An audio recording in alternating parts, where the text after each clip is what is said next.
कल मैंने लास्ट में आपको बताया कि 15 अगस्त 1947 को 15 अगस्त 1947 को जब भारत आज़ाद हुआ, छुईकदान, खैरागढ़, राजनांदगांव भी आज़ाद हुआ, लेकिन वो भारत का हिस्सा नहीं था।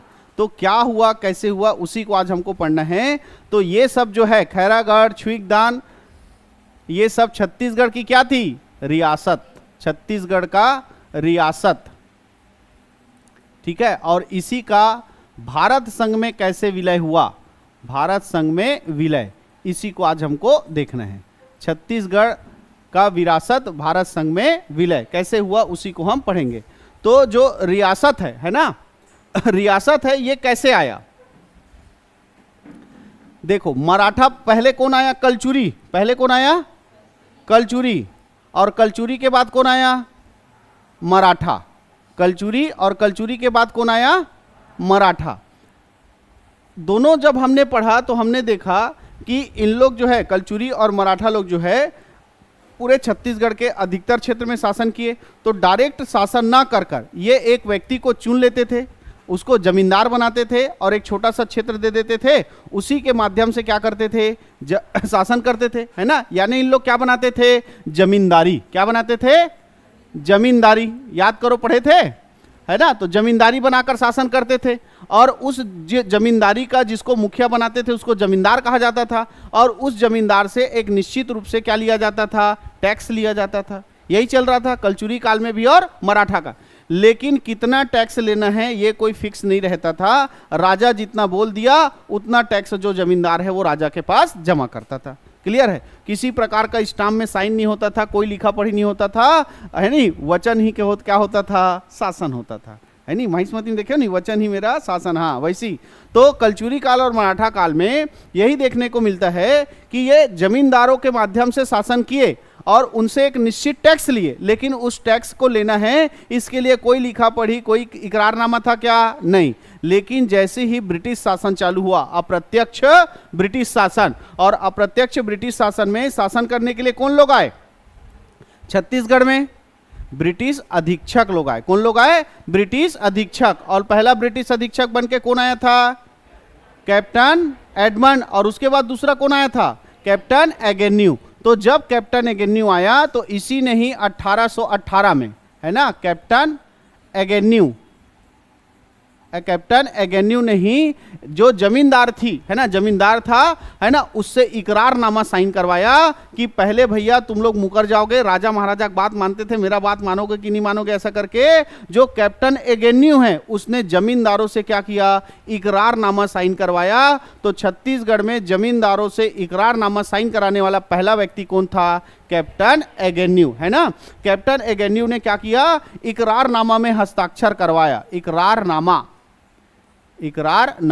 ठीक है। जैसे मान लो कहीं भी किराया लेते हो या कुछ देना रहता है तो बकायदा स्टाम्प में लिखा पढ़ी होता है ना कि आप जो है इतने दिन तक रखोगे, इतना पैसा दोगे हर साल, ऐसे करके। तो ऐसा इकरारनामा में जमींदारों को साइन कराने वाला, हस्ताक्षर कराने वाला पहला व्यक्ति था, वो कौन था, कैप्टन एगेन्यू। टोटल उस समय 27 जमींदार थे छत्तीसगढ़ में। टोटल कितने जमींदार थे, 27 जमींदार,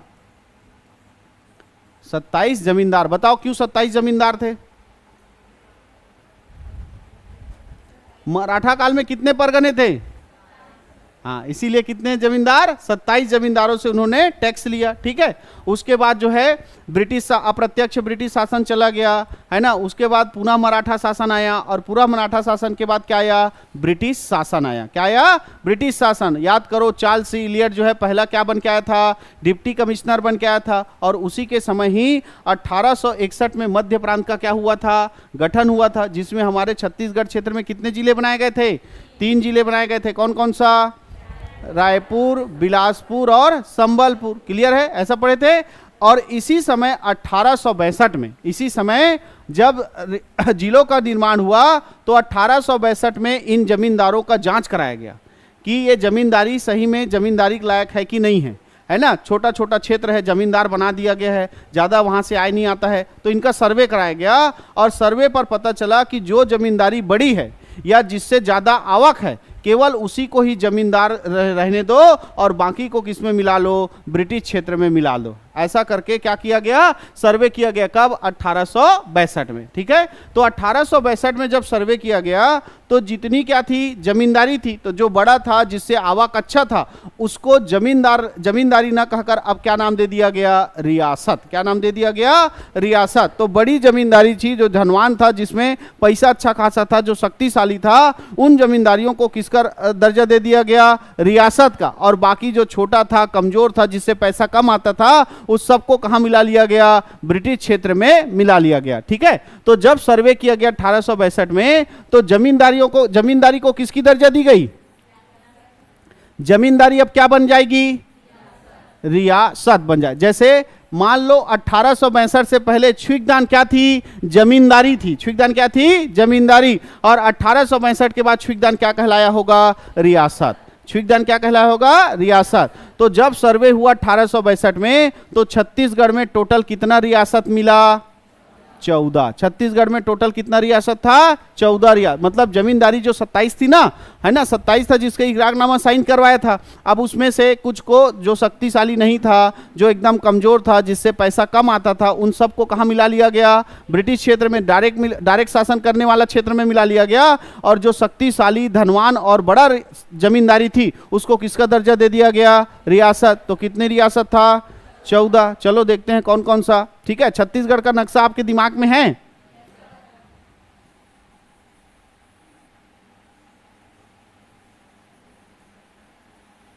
ठीक है। ये नीचे कौन सा, हाँ बस्तर। बस्तर से ऊपर आएंगे तो कांकेर। कांकेर से ऊपर आएंगे तो राजनांदगांव। ठीक है, राजनांदगांव। राजनांदगांव से और आगे आ जाओ, ऊपर चढ़ते जाओ, खैरागढ़। और खैरागढ़ से और ऊपर चढ़ेंगे तो कौन सा आएगा, अपना छुईकदान भुला जाओ, है नहीं, कौन सा आएगा, छुईकदान। 5 हो गया नहीं, पहले बस्तर, बस्तर के बाद कांकेर, राजनांदगांव, खैरागढ़ और कौन सा, छुईकदान, है ना। उसके बाद आएगा, ऊपर चढ़ोगे तो कवर्धा। कौन सा आएगा, कवर्धा। ठीक है, कवर्धा से ऐसे बाजू चलेंगे तो क्या जाएगा, शक्ति, है ना, शक्ति। वो जांजगीर चांपा वाला जी, हाँ शक्ति, वो रियासत था। उससे और बाजू चलेंगे तो सारंगढ़। और उससे और बाजू चलेंगे तो कौन सा आएगा, रायगढ़। कितना हो गया, 5 और 4 9। 5 और 4 कितना हो गया, 9। ठीक है, 5 और बच गया, तभी 9 और 5 कितना हो जाएगा, 14। तो 14 में से 9 कौन कौन सा, पहला है कौन सा, बस्तर। एक है कौन सा, कांकेर, राजनांदगांव, खैरागढ़, छुईकदान, कवर्धा, शक्ति, सारंगढ़, रायगढ़। क्लियर है। अब 5 जो है वो आज छत्तीसगढ़ का हिस्सा नहीं है। जिस समय 1862 में 14 रियासतें बनाई गई छत्तीसगढ़ में, उस समय थी छत्तीसगढ़ का हिस्सा, लेकिन आज छत्तीसगढ़ का हिस्सा नहीं है। किसका हिस्सा है, वो उड़ीसा का, है ना। तो वो नया नाम दिखने को मिलेगा, कालाहांडी, पटना, रैराखोल, वामरा और सोनपुर, है नहीं। कालाहांडी बस्तर के बाजू में उड़ीसा क्षेत्र में पड़ता है, कौन सा, कालाहांडी। ठीक है, पटना, रैराखोल, रैराखोल, वामरा और एक है कौन सा, सोनपुर। कौन सा है, सोनपुर। ठीक है, तो ये 1862 में जब जमींदारियों को किसका दर्जा दिया गया, रियासतों का दर्जा दिया गया, तो छत्तीसगढ़ में कितनी रियासतें थी, 14 रियासतें थी। कौन कौन सा 14 रियासत है पूछेगा तो बस्तर, कांकेर, राजनांदगांव, खैरागढ़, छुईकदान, कवर्धा, शक्ति, सारंगढ़, रायगढ़, उसके बाद कालाहांडी, पटना, रैराखोल, वामरा, सोनपुर। 5 ठन ज्यादा दिक्कत है नहीं, और बाकी 14 ठन तो घूमे घामे शहर है हमारा, है नहीं। चलो फिर से, कालाहांडी, पटना, रैराखोल, वामरा, सोनपुर। कालाहांडी, पटना, रैराखोल, वामरा, सोनपुर। यही 5 ठो जबान में लाना देरी है। फिर 14 ठो आराम से बोलोगे, बस्तर, कांकेर, राजनांदगांव, खैरागढ़, छुईकदान, कवर्धा, शक्ति, सारंगढ़, रायगढ़, कालाहांडी, पटना, वामरा, रैराखोल और सोनपुर। हो गया। 14 क्या बना डाले, रियासत। 14 रियासत के 14 क्या हो जाएंगे, राजा। रियासत में राजा होंगे कि नहीं होंगे जी। ठीक, ये हो गया आपका 14 रियासत बन गया छत्तीसगढ़ में। कब, 1862। 1905 में हुआ बंगाल विभाजन। 1905 में क्या हुआ, बंगाल विभाजन। तो जब बंगाल विभाजन हुआ, ठीक है, तो ये जो छत्तीसगढ़ का ये जो दिख रहे हो ना, ये पहले नहीं था, ये जो दिख रहा है ये नहीं था, ये नहीं था ऐसा, ये छत्तीसगढ़ थोड़ा ऐसा था, ऐसा उस समय का छत्तीसगढ़ थोड़ा ऐसा था, ये नहीं था, ये हिस्सा नहीं था। जो सरगुजा संभाग वाला हिस्सा है वो 1905 से पहले छत्तीसगढ़ का हिस्सा था क्या? नहीं, ठीक है। और जो उड़ीसा का ये जो कटा हुआ भाग है जिसमें ये पांचों रियासत आता था, कालाहांडी, पटना, रैरा, खोल, वामरा और सोनपुर, ये वाले हिस्से में आता था, तो इतना पहले क्या कहलाता था? छत्तीसगढ़। अब 1905 में जब विभाजन हुआ तो ये जो है उड़ीसा वाले क्षेत्र से इधर छत्तीसगढ़ में जोड़ दिया गया और ये छत्तीसगढ़ वाला क्षेत्र उधर ले गया, है ना। तो इधर जब इधर से ये जब कटा तो कितनी रियासतें गई, और इधर से जब आया तो कितनी रियासतें आई। यानी अभी भी छत्तीसगढ़ में बंगाल विभाजन के बाद कितनी रियासतें होंगी? कितनी रियासतें होंगी? 14। तो बंगाल विभाजन के बाद कौन कौन सा रियासत छत्तीसगढ़ से गया? तो कौन कौन सा गया? कालाहांडी, पटना, रैरा, खोल, वामरा और सोनपुर।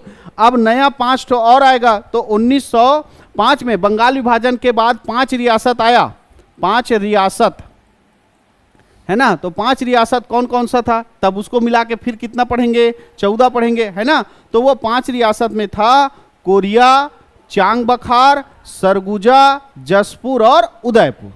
कौन कौन सा था? कोरिया, चांग बखार, चांग बखार, एक कौन सा बोला?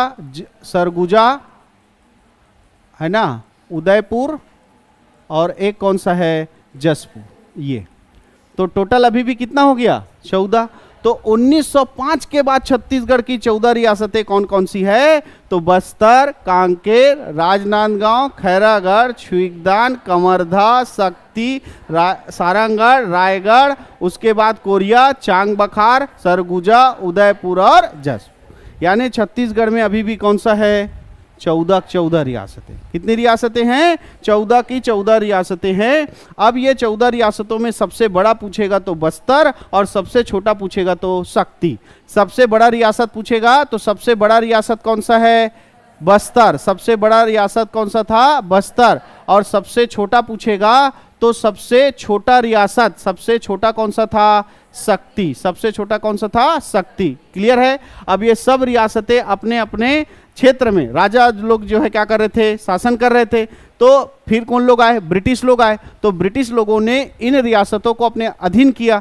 तो कौन सा रियासत है जो सबसे पहले ब्रिटिश के अधीन हुआ? तो वो कौन सा था? रायगढ़। कौन सा था? रायगढ़, है ना। ये 14 रियासतें हैं। इन 14 रियासतों में ब्रिटिश संघ में शामिल होने वाला पहला रियासत पूछेगा तो कौन सा है? रायगढ़। और धीरे धीरे बाकी सभी रियासतें जो है वो ब्रिटिश संघ में शामिल हो गई, और पूरा रियासत जो है वो किसका अधीन हो गया? ब्रिटिशर्स के अधीन हो गया। क्लियर है।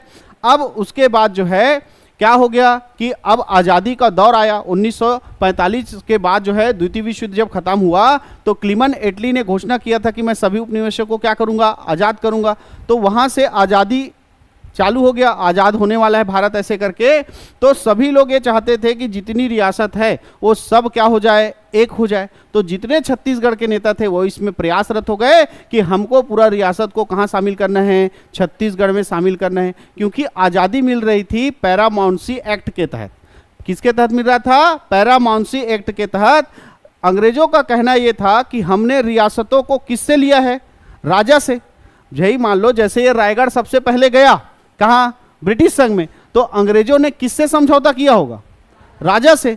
तो जब हम छोड़ के जा रहे हैं तो इस रियासत को किसको देके जाएंगे? राजा को। तो कहाँ भारत में शामिल होगा?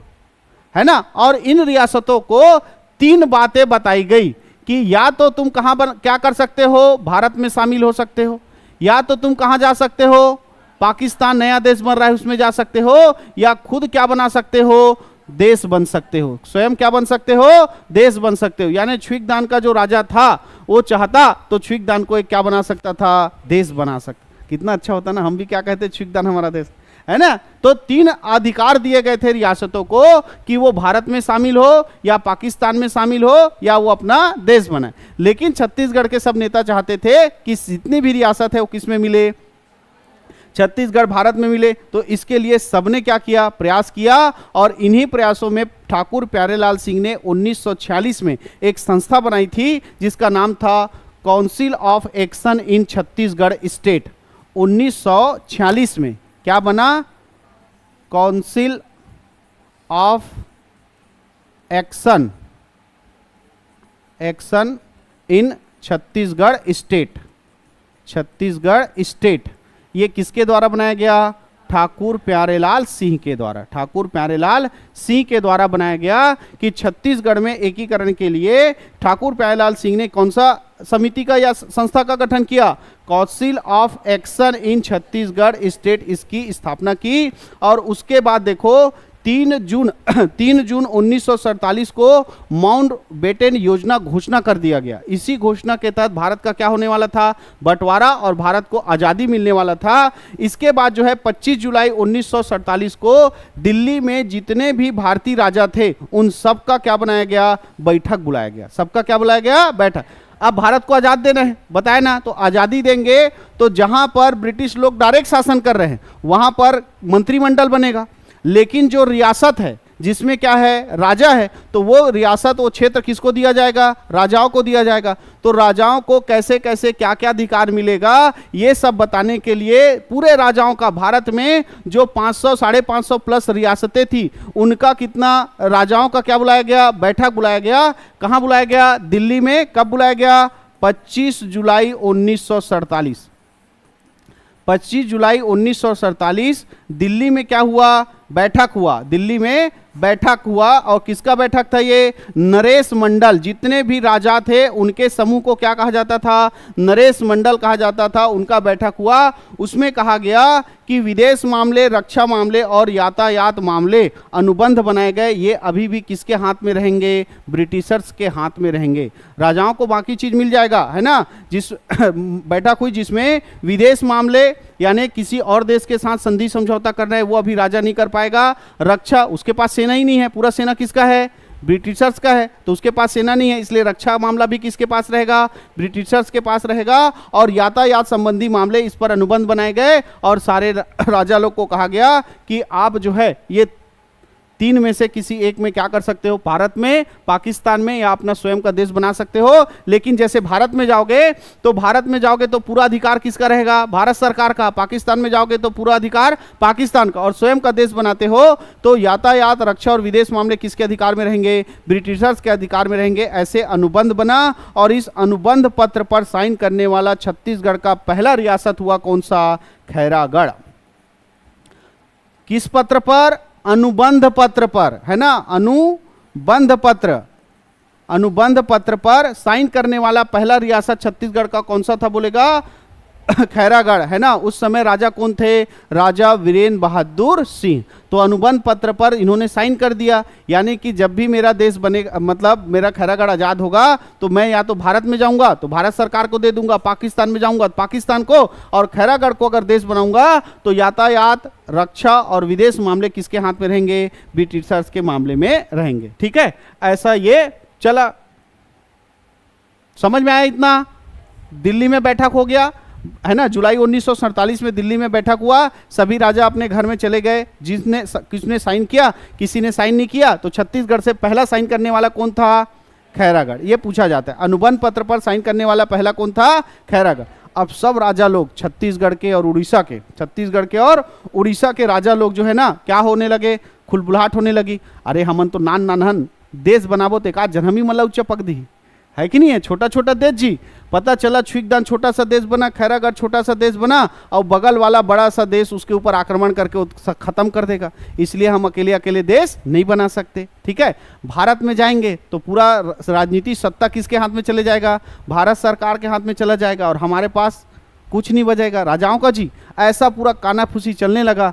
तब एक दिन क्या हुआ, जितने छत्तीसगढ़ रियासत के राजा थे और जितने खैरागढ़ के रियासत के राजा थे वो सब राजकुमार कॉलेज में मीटिंग करेंगे ऐसा करके प्लान किए। और 1 अगस्त 1947 आज़ादी के 15 दिन पहले, 1 अगस्त 1947 कहाँ मिले, राजकुमार कॉलेज में। कहाँ है राजकुमार कॉलेज, हाँ। कौन कौन मिल रहे हैं यहाँ पर, छत्तीसगढ़ और उड़ीसा के राजा, है ना, छत्तीसगढ़ और उड़ीसा के राजा लोग, है ना, मिले और इन मीटिंग में सुझाव हुआ कि हम लोग जो है दोनों छत्तीसगढ़ की रियासत और उड़ीसा की रियासत सब राजा मिलकर एक नया चीज बनाएंगे, एक नया संगठन बनाएंगे और उसका नाम रखेंगे पूर्वी रियासतों का संघ। क्या नाम रखेंगे? पूर्वी रियासतों का संघ। ऐसा हम नाम से अपना अपना संघ बना लेंगे जी। अपने अपने क्षेत्र में शासन करो, लेकिन जब काम आएगा तो हम सब एक क्या बन जाएंगे? समूह बन जाएंगे। ऐसा करके उड़ीसा और छत्तीसगढ़ के राजाओं ने निर्णय लिया और इसका अध्यक्ष नियुक्त कर दिया गया किसको? कालाहांडी के राजा को, और इसका सचिव नियुक्त कर दिया गया किसको? शक्ति के राजा को। बन गया। आप देखो, उड़ीसा के जितने रियासत थे और छत्तीसगढ़ के जितने रियासत थे, उन सब राजाओं ने मिलकर कहा कि हम ना पाकिस्तान में जाएंगे ना भारत में जाएंगे, अपना अपना देश रहेंगे और सब मिलकर एक संगठन बना लेंगे ताकि हमको ज़्यादा खतरा ना रहे। और उस संगठन का नाम क्या रखेंगे?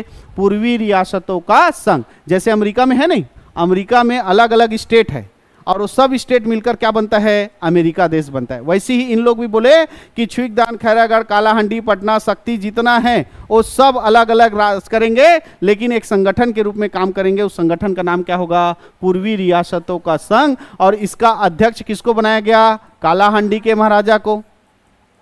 अध्यक्ष जो है कालाहांडी के महाराजा को, और सचिव किसको बनाया गया? शक्ति के महाराजा को। शक्ति के महाराजा को बनाया गया। ठीक है, ऐसा। लेकिन क्या हुआ, जो खैरागढ़ का राजा था वीरेंद्र बहादुर सिंह, वो बोला ये गलत है, ये हो ही नहीं सकता। क्यों नहीं हो सकता? हमको ऑप्शन ही नहीं दिया गया है कि ऐसा संगठन बनाना है। हमको ये कहा गया है कि भारत में मिलना है या पाकिस्तान में मिलना है या क्या करना है? अपना अकेला देश बनाना है, ऐसे संगठन नहीं बनाना है। इसलिए ये क्या है? अमान्य है। तो बाकी राजा लोग बोले वाह, तोरे बात ला मानबो, ऐसे हो जो हमन बनाबो काबर नहीं बनी। तो बोले राजा वीरेंद्र बहादुर सिंह, चलो मेरे साथ कहाँ? दिल्ली। मैं पूछवा देता हूँ किससे? सरदार वल्लभ भाई पटेल से, जो रियासत एकीकरण मामले का क्या है? मुखिया है, मंत्री है। रियासत एकीकरण कौन देख रहा था?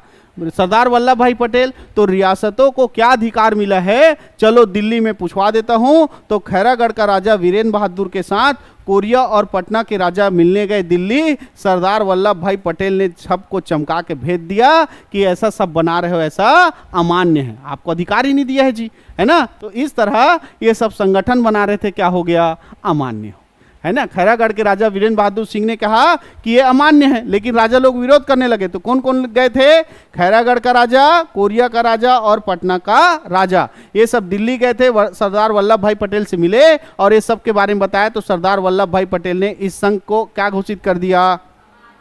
अमान्य घोषित कर दिया, है ना। अब भारत जो है आजाद हो गया। 15 अगस्त 1947 को भारत क्या हो गया?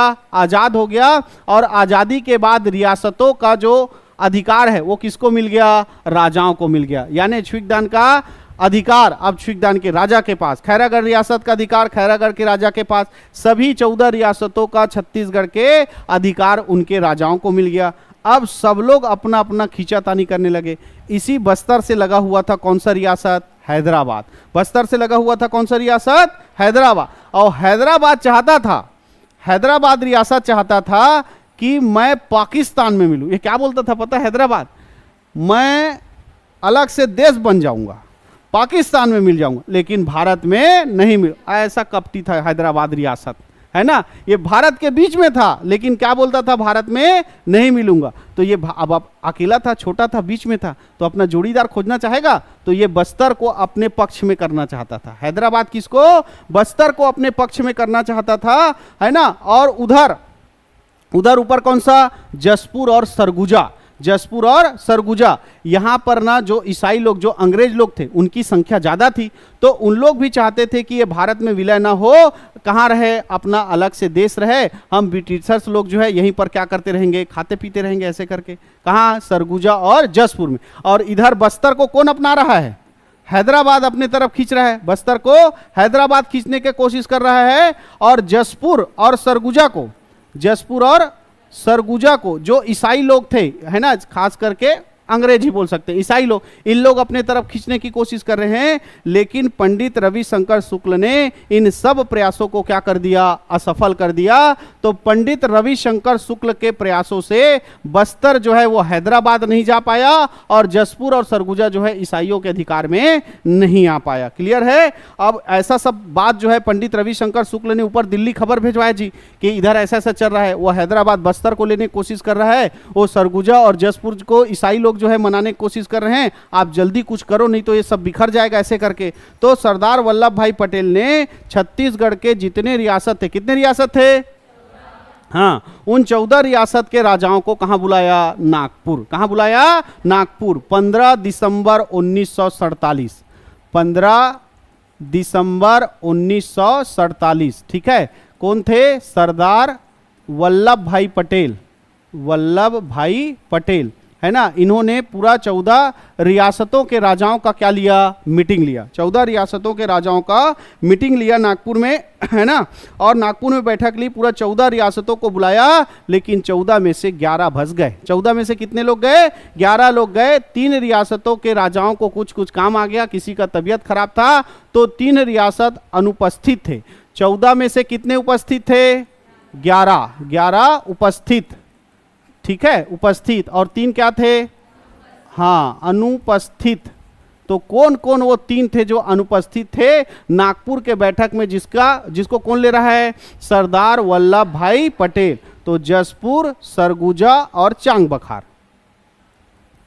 जसपुर, सरगुजा और चांग बखार, चांग बखार, ठीक है, ये सम्मिलित नहीं हुए थे। अब सरदार वल्लभ भाई पटेल ने चमकाना चालू किया राजाओं को, है ना, कि हम लोग इतना प्रयासों से ब्रिटिशर्स से अपने देश को आज़ाद कराए हैं और फिर अलग अलग रियासतों में बंट के आप लोग भारत को बांटना चाहते हो, ये होते हो, दुनिया भर का सरदार वल्लभ भाई पटेल ने राजाओं को सुनाया। तो डर के थोड़ी मानेगा जी, राजा लोग हैं, है नहीं। राजा लोग को फिर ऑफर दिया कि जो रियासत जो है राजा अब भारत में शामिल करेगा उसको इतना रुपया पेंशन दिया जाएगा, तुम्हारा आय इतना है तो इस राजा को इतना। ऐसा जब रियासतों के राजाओं से फिर करार किया किसने, सरदार वल्लभ भाई पटेल ने, कि भारत में अगर शामिल होते हैं तो तुमको ऐसा ऐसा क्या मिलेगा, लाभ मिलेगा, ऐसे करके।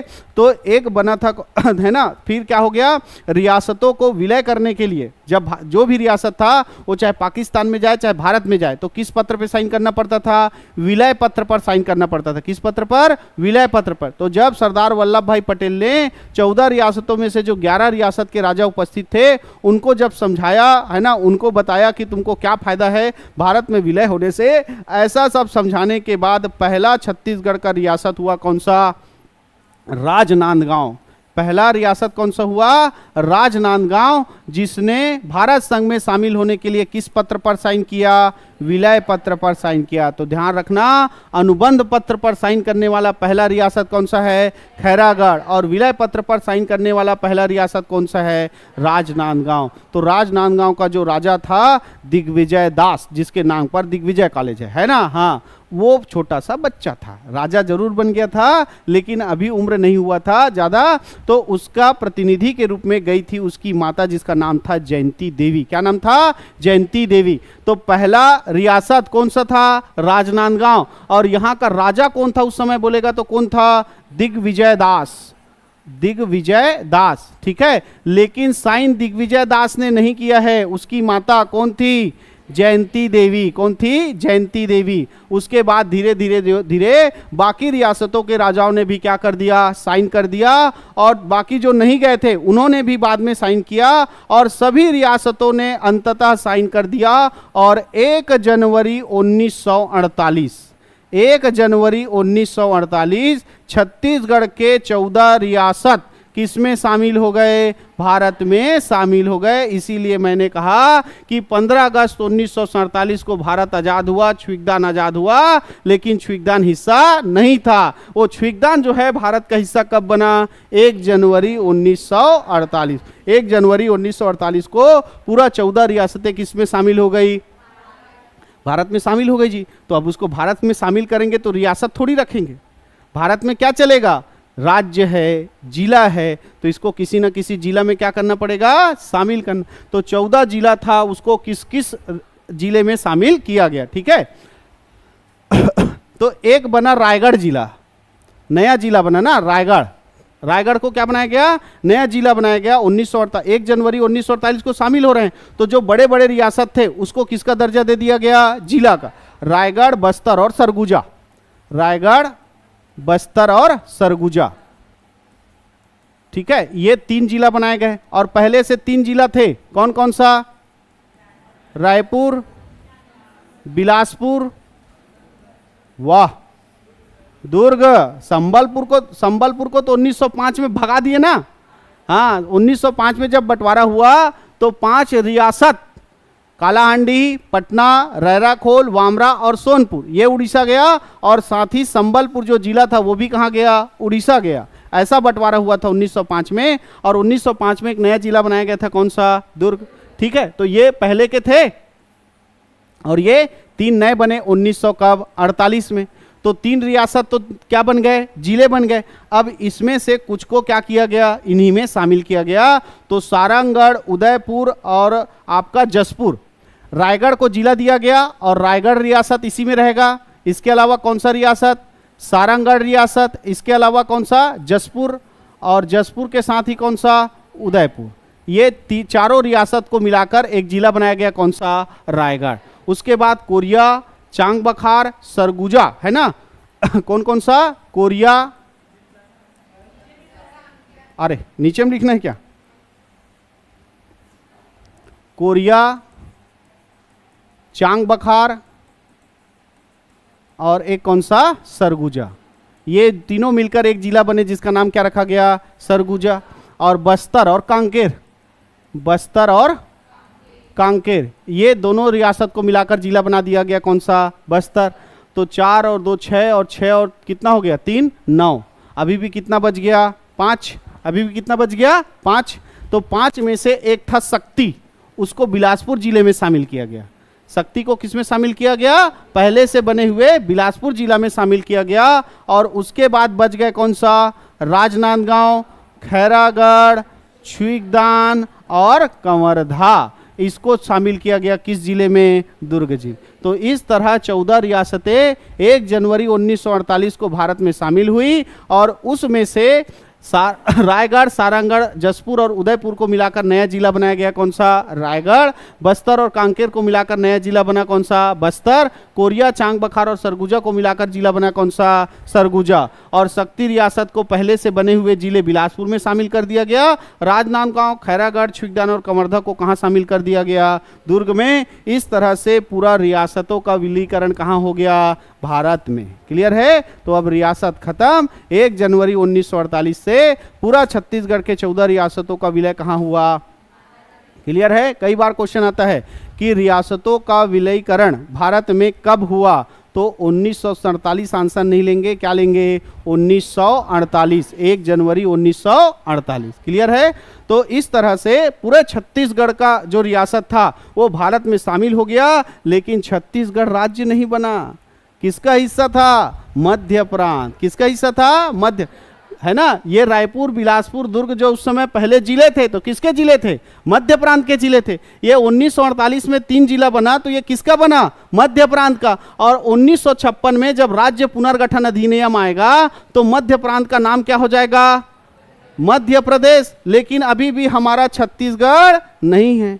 तो छत्तीसगढ़ बनने में कैसा और किन अभियानों का, किन लोगों का साथ हुआ, वो सब जानेंगे, लेकिन आज नहीं, कल। आज के लिए इतना ही।